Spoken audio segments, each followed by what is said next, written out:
College football playoff semis tomorrow. Can't wait for that. And how about this? ESPN draft analyst Todd McShay released his updated prospect rankings for the 2021 NFL draft yesterday. You see him right there. There are 4 players in the top 10 that will be playing in tomorrow's college football playoff games. One of the biggest differences, though, in McShay's latest rankings is that Ohio State QB Justin Fields has dropped from 2nd to 9th overall, falling behind BYU QB Zach Wilson, who a lot of teams seem to like. So let's bring in Adam Schefter here. How likely is it that Fields drops to be the 3rd quarterback taken after all? Well, I think that's a distinct possibility, Laura. When you think about this, about a month or 2 ago, Mel Kiper Jr. himself said that he saw Trevor Lawrence and Justin Fields as quarterbacks 1 and 1A in this draft. And Justin Fields still may go number 2, but I think Zach Wilson is clearly gaining on him. So it will be important for Justin Fields to leave NFL scouts with one final memory here in this college football playoff. Play well and try to boost up his stock one more time. The draft process has a lot of twists and turns to it. Player stocks rise and fall inexplicably over the weeks of analysis. But the fact of the matter is, I don't think that Justin Fields is right there with Trevor Lawrence anymore. I think he's right there right now with Zach Wilson. Yeah, I think there's always a little bit of recency bias that kind of takes place at this time of year, especially in a season where right now that the players have really stopped and started and stopped and started. In the case of Ohio State, have played just a small number of games. And I think with Justin Fields in particular, you have to take into account his entire body of work and not just look at his most recent games and say, well, you know what, this is more indicative of what he's going to be long term. The fact of the matter is you don't really know what he is going to be long term because he's a guy who is still at the early stages of his development. But make no mistake about it, the better he plays in this football game, the more he will calm some of the fears that have kind of crept up recently as far as his ability to make good decisions, be accurate with the football, and be consistent overall. A good performance will help that.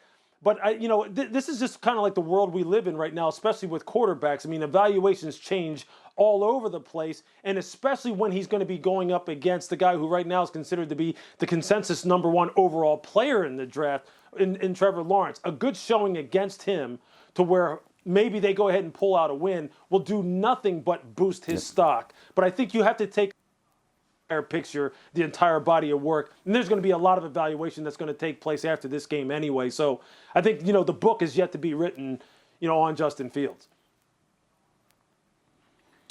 Key word there for me was when Lou said evaluation, right? Like every scout, every general manager knows that this has been a different year for these guys, and the evaluation is going to be the most important thing. And I'm going to tell you right now, Justin Fields is going to blow people away in the evaluation process from an athletic standpoint, arm strength standpoint, and the ability to just kind of be a guy where we see in the vein of what this league is. We have obviously Lamar and Russ and Josh Allen now coming along, showing the athleticism, the big time arm, and the ability to progress. Like Josh Allen is a great example of Brian Daboll, of an organization investing in really tutoring their quarterback to become what they need him to be in order to win games. I'm sure there'll be a lot of teams for Justin Fields with the same type of mindset and mentality. The measurables are off the charts.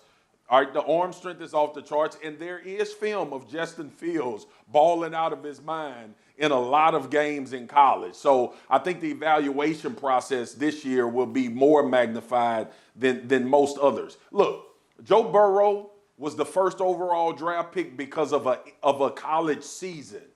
All right, that's why Joe Burrow went first. It wasn't the evaluation process because he did not have the strongest arm, was not the most athletic, but he had those intangible things, won a lot of games, had a lot of great moments. In this regard, Justin Fields has a leg up because this evaluation will probably be more important than one we've ever seen in the draft. Yeah, one thing, too, guys, to remember, this has been such a crazy, unprecedented year for college kids. These guys are a lot younger than these NFL players trying to deal with all of that. Ohio State, in particular, just trying to even play enough games to feel like they were in the mix. The Big Ten has to bend the rules to even get them in the championship game. It's been something that you would think that the draft scouts, the analysts, everybody would take into consideration. Okay, let's talk about who else you're watching, non-quarterbacks in the college football playoff semifinals on ESPN tomorrow. Marcus, who are you watching in Ohio State Clemson that's not a quarterback?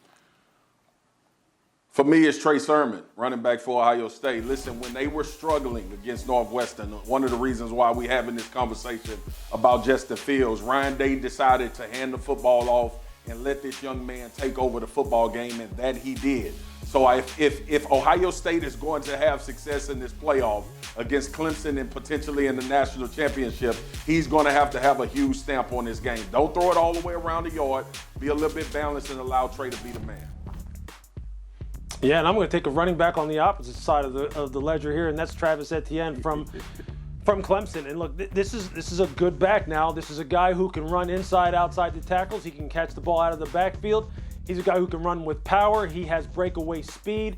And we all know this. We all know that despite the fact that we have a lot of debate about how much you should pay running backs, we know that rookie running backs that don't have a lot of tread on their tires are a sought-after commodity. Big game tonight will help him, or rather a big game tomorrow night will help him out tremendously. The other semifinal game, the Rose Bowl featuring Notre Dame and Alabama. Marcus, give me a player in that non-quarterback that you're looking out for. Oh, you know who I'm looking out for, Devontae Smith in the Heisman conversation, but a dynamic wide receiver. And everybody talks about his ability to run past people, but he catches the ball in tough situations. He's a slender build guy that's not afraid to go over the middle. I love what they've done with him from an offensive standpoint to show how much skill and talent he has. And don't forget this as well, special teams, because he will take one to the crib on you if you ain't watching.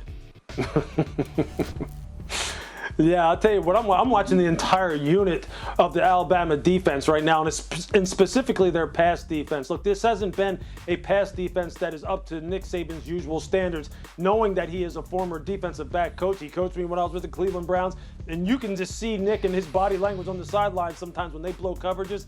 He is about to throw a fit and blow a gasket. So I want to see how this defense plays in this football game, because they have had some issues. And he's someone who, look, you know quite right away whether or not he's happy or not with their pass defense. Thanks for watching ESPN on YouTube. For live streaming, sports, and premium content, subscribe to ESPN+.